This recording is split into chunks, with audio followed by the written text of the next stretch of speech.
सर्वधर्मान् परित्यज्य मामेकं शरणं व्रज अहं त्वा सर्वपापेभ्यो मोक्षयिष्यामि मा शुचः. Hi everybody, welcome back to my YouTube channel. This is Amrita. In today's episode, we're going to see one of the most iconic and one of the most important characters of Mahabharata and how he lost his life, Karna. Before we carry on with that, do subscribe to my channel and press the bell button. We all know the backstory if you watched my previous episodes as to how Karna was born. Kunti then was a young girl who was unmarried. Sage Durvasa granted her a boon, teaching her a mantra which she could use to give birth to a child. That way, she just very playfully tried it with the sun god and a beautiful baby was born. She was scared of what the society would say, so she just left the baby floating in the river. A charioteer of the other kingdom saw that the baby was there. He took the baby and started taking care of the baby. That baby turned out to be Karna. He was a very, very great warrior. He was a Kshatriya by birth, but because of his identity, which was not known to a lot of people, he was not considered to be a Kshatriya. During one such episode where he had to oppose Arjuna, Duryodhana pronounced him as the king of Anga, and hence he also became a king and he had to take part in the war. Karna did not take part in the Kurukshetra war until Bhishma was participating in the war. On the 10th day, once Bhishma died and could no longer take part in the war, Karna entered, and from the 11th day onwards, Karna was a part of the war. Karna was a very, very, very dear friend of Duryodhana, was a very, very loyal friend to him. And since Duryodhana had given him an identity, he respected Duryodhana and considered his entire life that belonged to him. Karna, when born as a baby, had Kavacha and Kundala was born along with it. When Kunti saw it, she immediately recognized Karna to be her son. So on the 15th day night, after sunset and after that day of the war was over, Kunti went over and revealed his identity, telling that she was the mother of Karna, and told him that the Pandavas were his own brothers and requested Karna to join the Pandava army. Now, almost the entire war was over.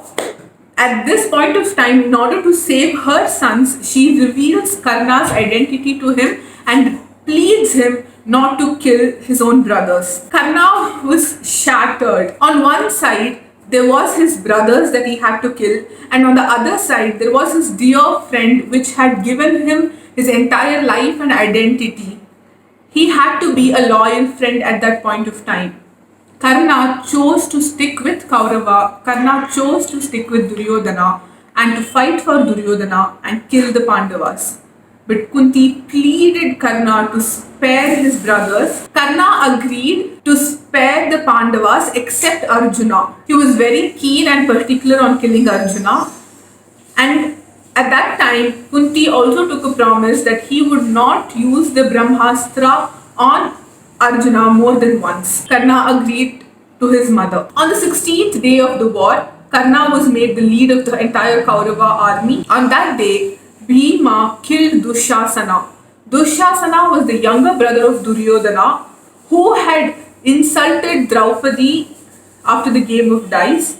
So Bhima at that time had vowed to kill Dushasana and drink his blood. So on the 16th day of the war, Bhima killed Dushasana, drank his blood and took some of the blood to give it to Draupadi so that she would smear on her hair, which she had also vowed at that time when she was insulted. That was the end of the 16th day. On the 17th day, Karna very, very brutally attacked the Pandava brothers and all of them were wounded.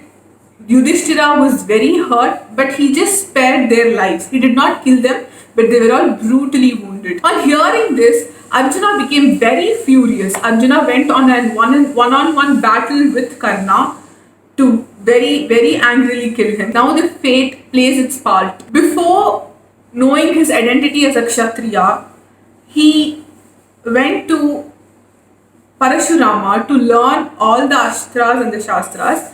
Parashurama was another incarnation of Lord Vishnu, which was before Lord Rama. Parashurama hated the Kshatriyas because the Kshatriyas had killed his father. So Karna did not reveal himself to be a Kshatriya to Parashurama. In fact, he himself was unaware at that point of time. One day, the Guru Parashurama was lying on his lap and he was taking a nap in the afternoon. A bee came and started to sting Karna on his other leg. The bee's sting was very, very harsh and blood started flowing out.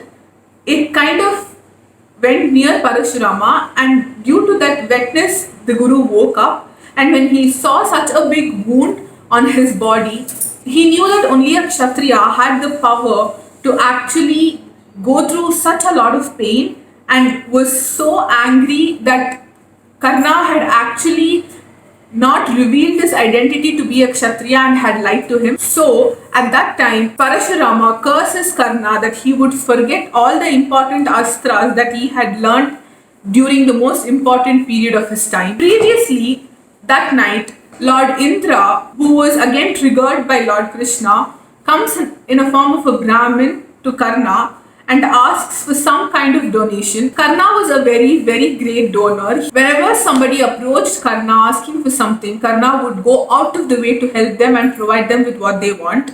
Here the Brahmin came to the war field, and when asked, Karna did not have anything to give to him. So he told him that he had nothing with him. At that time, the Brahmin at that time, Lord Indra, disguised as the Brahmin, asked for his Kavacha and Kundala. Karna knew that it was a plan, but it was his nature to just give what was asked for. So he just tore it off from his skin and gave it off. That was the shield that protected him from dying. So his shield was gone, taken by Lord Indra to protect his son Arjuna. When the duel between Arjuna and Karna was going on, Karna used the Brahmastra on Arjuna. Krishna saw that the arrow was straightly coming towards Arjuna and there was no way that the arrow would not miss Arjuna and Arjuna would die. Fearing that, Krishna just pressed the earth and his chariot sunk in exactly at that time when the arrow passed, and the arrow passed through the head and it hit the crown of Arjuna. That one way, that one Brahmastra was saved, and Kunti had taken a promise that he would not use Brahmastra more than once. So Karna could not use the Brahmastra again. He told his charioteer Shalya to take the chariot forward. Shalya actually was in support of the Pandavas, but due to circumstances, he was under compulsion to support the Kauravas. At that time, he somehow had a fight with Karna, and his charioteer just left him and he was helplessly standing there. Due to another curse, the wheel of his chariot got stuck and he could not move. At that time, he did not have any weapons. He was completely weaponless. Krishna told Arjuna to attack him.